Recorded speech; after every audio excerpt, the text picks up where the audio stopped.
Hi guys, welcome to Dakes Gaming. Today we are going to cover the Trickster as a support class and if it has a place in the game. Just remember, I did this so you don't have to.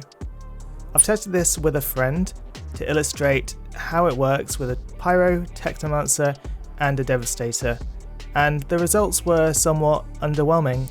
This will also tie in with a review of the Trespasser armor and my thoughts on how it is best and worst utilized. If you find this video helpful, dropping a like helps me a lot.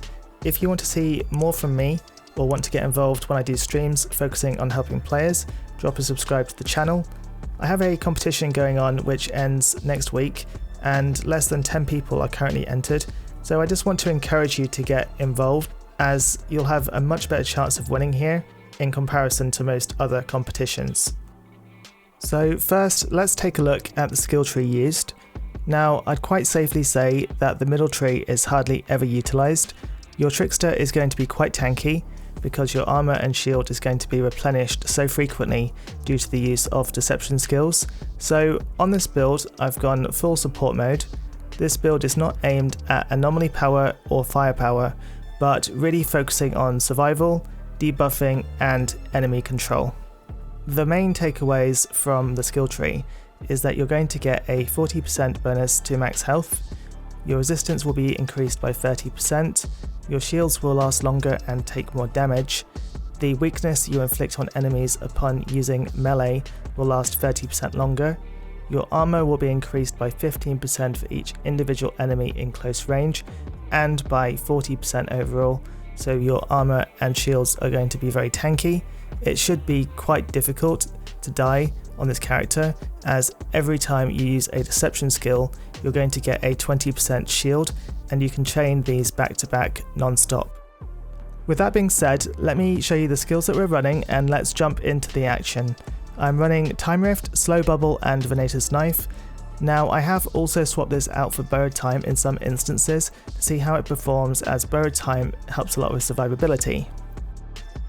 The aim behind this is that the Trespasser armor set is aimed at the bubble, so it feels rude not to try and use this in the build.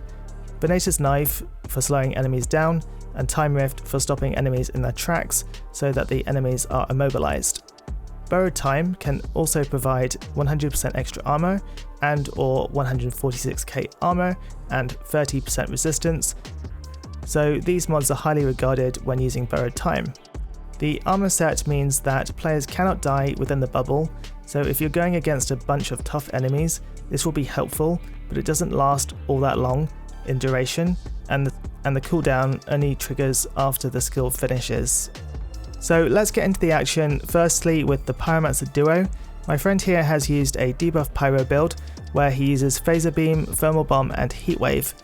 Weapon-wise, I went with a Moaning Winds build to try and help the damage output, but I also went with a movement skill to help with survivability, which is Borrowed Time. As you'll see throughout, Slow Bubble and Time Rift are great for mob control, however the lack of offensive skills isn't great because you can't effectively kill any buff enemies at speed, so you'll largely be dependent on the Pyro doing all of the damage. The other key takeaway here is that because your health and shields regenerate so fast when using deception skills and being near enemies that die, you'll find it quite hard to die when playing this way, and that can be quite helpful. I think the real question you have to ask here is, what does the support Trickster really offer that a Pyromancer can't do themselves? Also, the enemies can still move pretty quick through the slow bubble, so it is mainly useful when projectiles are coming at you, not really for containing enemies however. Okay, so let's move on to the Devastator next. This was done as a anomaly power Devastator running a seismic set where Earthquake and Impale are the main skills used. In this build, I took Borrowed Time out and replaced it with Venator's Knife, but also used a weapon where I'd put a ton of debuffs on the enemies as well. Now, while this decreased my overall damage output considerably, it did help by weakening the enemies a lot and also inflicting a variety of different effects such as freeze, burn, toxic, bleed, etc. on them. Stargrave is a really nice map to show the difference between shooting enemies and monsters, so you'll notice again that enemies can still move pretty fast in the slow bubble, but their projectiles will get caught. Same goes for birds too. These enemies can be extremely annoying and are my least favourite in Outriders overall. As a Trickster class, we suck at long range distance, and that mostly is what you need for taking down birds. Overall, we were able to complete the expedition in just under 10 minutes, which is definitely nowhere near the fastest, but not awful at the same time. And finally, let's move on to the Techno Duo. Admittedly, my friend was a little out of practice as he mains his Pyro and Devastator, so this may not be the best example in the world. At the time of recording, this is pre-patch, so certain things aren't working quite right for the Techno, but this could also be down to lack of practice too. Anyway, the real takeaway from this is that with the Technomancer, we were killing things pretty slowly. The debuffs I added through Slow Bubble and Time Rift weren't massively helping, as the run didn't go that smoothly at all. We completed the expedition in a silver tier, which wasn't great, so let's move on and never mention this again. Overall, my view on the Trespasser armor set is mixed.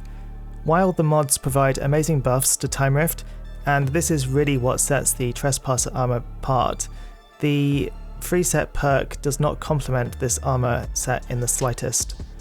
Slow Trap for me, and probably many of you, is a skill which is least used because of what it offers.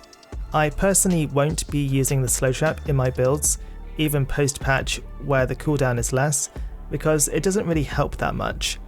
Where if PCF introduced change to the set itself, where the buff was to the Time Rift, this would probably be a meta armor set.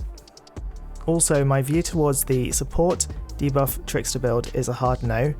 You have to remember that a Pyromancer will always be the best when it comes to debuffing enemies, so a debuff support class Trickster really has no place in Outriders at the moment, as the game encourages us to be damage focused and aggressive the whole way throughout. Anyway guys, I know this deviates a little from my normal videos on pure positivity, but when a build is bad, and especially this bad, it has to be said so that you can have realistic expectations on how it works in reality. Thanks for watching, and I'll catch you on the next one. Take care.